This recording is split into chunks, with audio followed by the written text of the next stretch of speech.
बच्चों, आज जिस टॉपिक पर हम बात करने वाले हैं वह टॉपिक है कोटि आकार नियम यानी रैंक साइज रूल।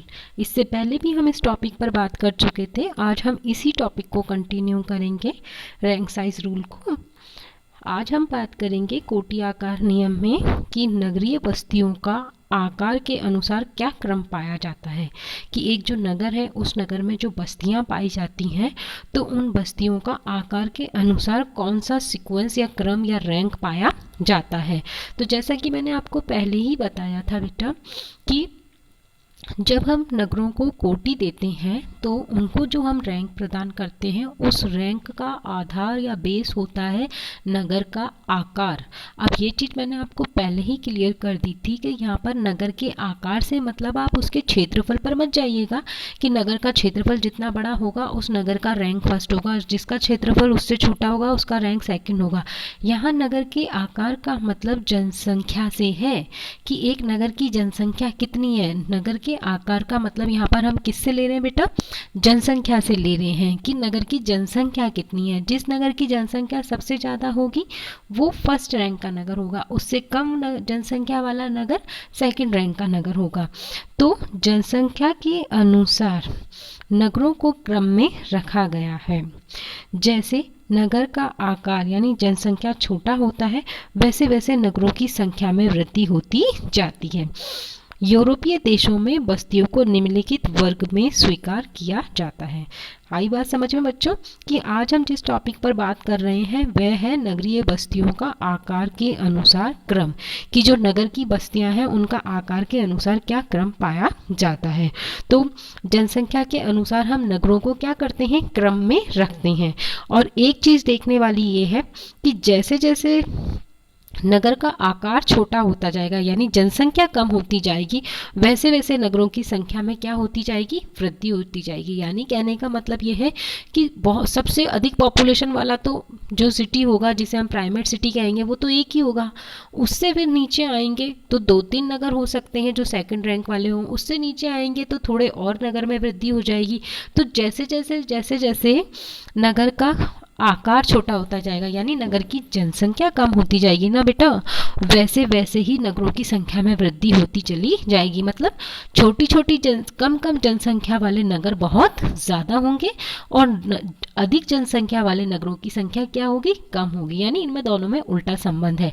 अगर नगरों की जनसंख्या ज़्यादा है तो ऐसे नगरों की संख्या कम होगी, और यदि नगरों की जनसंख्या कम है तो इसका मतलब कम जनसंख्या वाले नगरों की संख्या क्या होगी? ज़्यादा होगी। जैसे जैसे जनसंख्या कम होती जाएगी वैसे वैसे नगरों की संख्या बढ़ती चली जाएगी। अब हम यहाँ पर पैटर्न की बात कर रहे हैं तो यूरोपीय देश जो हैं उनमें जो बस्तियों में वर्ग स्वीकार किए गए हम यहाँ पर उसकी बात कर रहे हैं।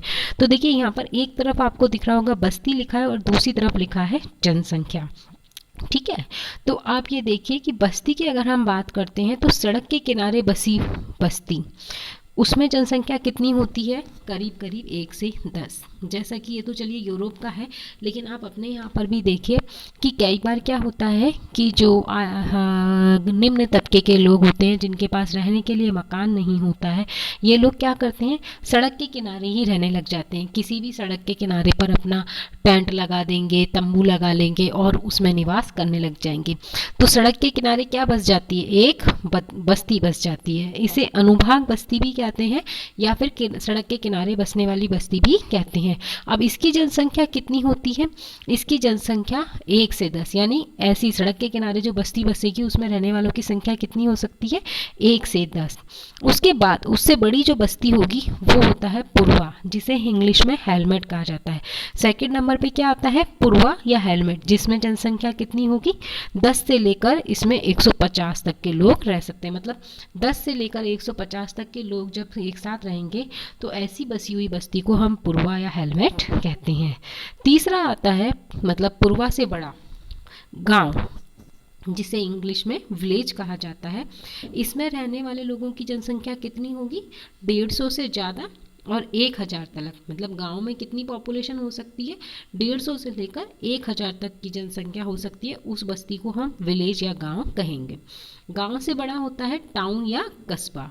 कस्बा जिसे इंग्लिश में टाउन कहा जाता है, इसकी पॉपुलेशन कितनी होगी, इसकी पॉपुलेशन 1000 से लेकर 2500 के बीच में होगी, है ना। तो गांव से बड़ा पॉपुलेशन किसका है, कस्बे का।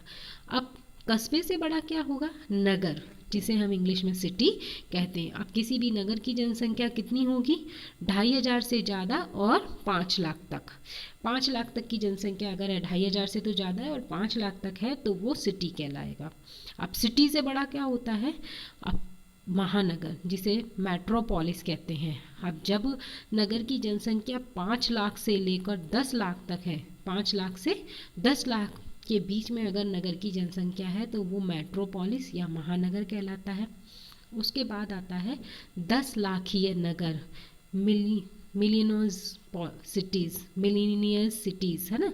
10 लाखी नगर, जिस नगर की जनसंख्या 10 लाख से ऊपर होगी उसे कहेंगे 10 लाखीय नगर, मतलब 10 लाख से ज़्यादा की जनसंख्या वाले नगरों को 10 लाखीय नगर में सम्मिलित किया गया है।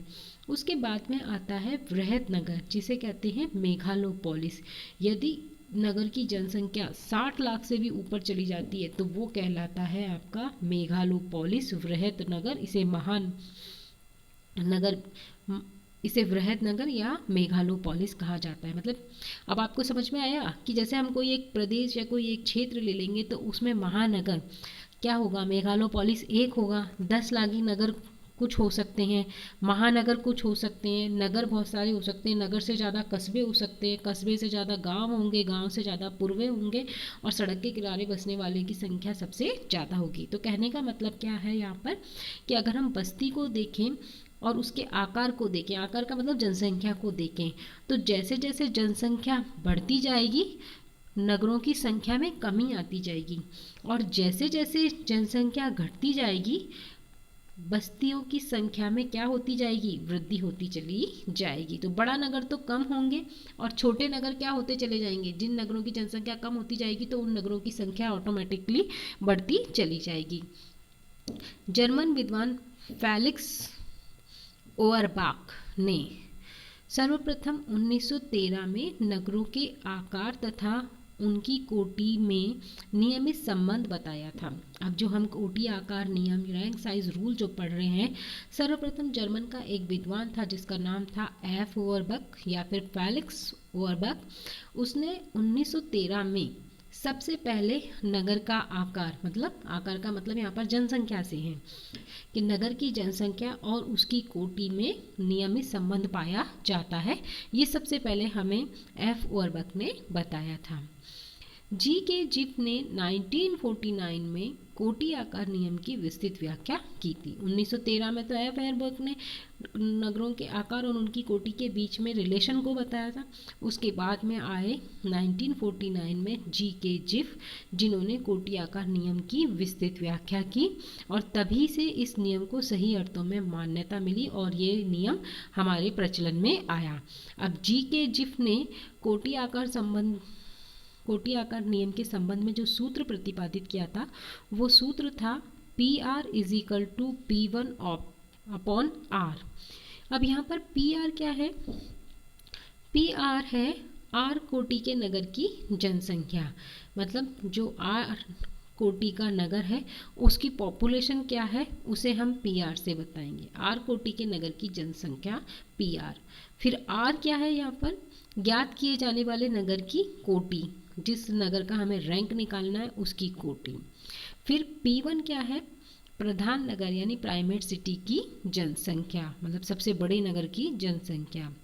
अब देखिए यहाँ क्या हो रहा है, यदि P1 का मान 10 लाख है, P1 का मान कितना है बेटा, 10 लाख, और P1 का मतलब क्या है, प्राइमेट सिटी की पॉपुलेशन, यानी कि अगर सबसे बड़े नगर की पॉपुलेशन 10 लाख है, तो महानगरीय जनसंख्या का प्रतीक 10वें स्थान कोटि के नगर की जनसंख्या 1 लाख और 100वें कोटि के नगर की जनसंख्या 10,000 होगी। सीधा सीधा सिंपल समझ में आ गया ना बेटा, कि मान लीजिए जो सबसे बड़ा नगर है उस नगर की पॉपुलेशन कितनी है, 10 लाख है। अब हमें ज्ञात करना है 10वें कोटि के नगर की पॉपुलेशन, कि 10वें कोटि के नगर की पॉपुलेशन क्या होगी, तो 10 लाख में 10 का भाग लगा दो तो आ गया 1 लाख।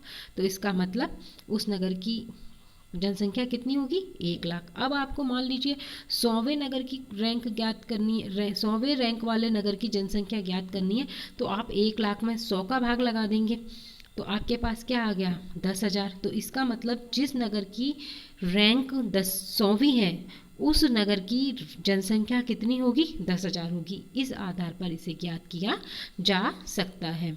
अब इसी टॉपिक को हम नेक्स्ट वीडियो में वापस से कंटिन्यू करेंगे। तब तक के लिए ये इतना।